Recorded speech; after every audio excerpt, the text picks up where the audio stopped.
Today, we're here to speak with three experts, academics, researchers, and practitioners about solutions facing us in terms of COVID and all of the economic issues we face on affordable housing. In June of this year, the Aspen Institute estimated that by the fall of 2020, 1 in 5 U.S. renters would be at risk of eviction. This risk was greater for households of color. Centrocampo has built over 500 single-family homes and sold them in the affordable market in our history. But as a small developer, we've not been able to build since then. The affordability price, the cost to build, and the appraisal numbers do not work for us. All these properties would be highly vulnerable to a major hurricane. So we have such a big issue here because it's not just about affordable housing, it's about safety. The well-being of residents has to be a big part of our solutions.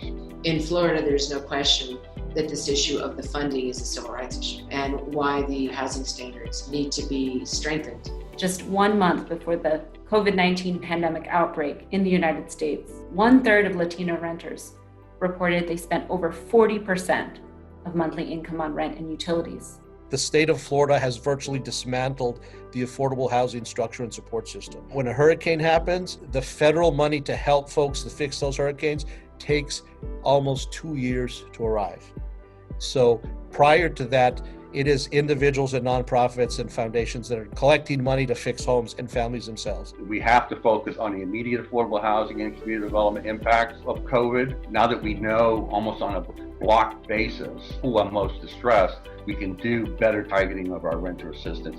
This idea that mixed status families were affirmatively discriminated against and excluded from so much of the relief simply for loving an undocumented person, unacceptable. The good news is there is a path forward. First, the federal government must provide immediate relief to renters and protect them against eviction. There's some basic solutions that would not cost any money. Let's look at local policy changes. There is a mortgage-ready program, which could be amazing.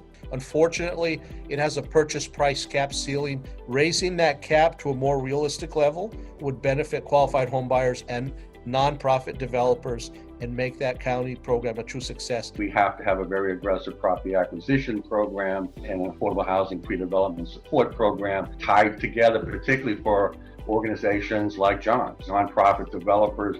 They're the ones who are going to have to carry the brunt of this. Whatever solutions, whatever dollars finally come through, that we get the share in the Latino community that reflects the need. We do have solutions. We have tried and true, proven programs. What we need is more political will to make them happen. We will continue to strive for excellence and safety in our communities. Thank you very much. Thank you. Thank you. Muchísimas gracias.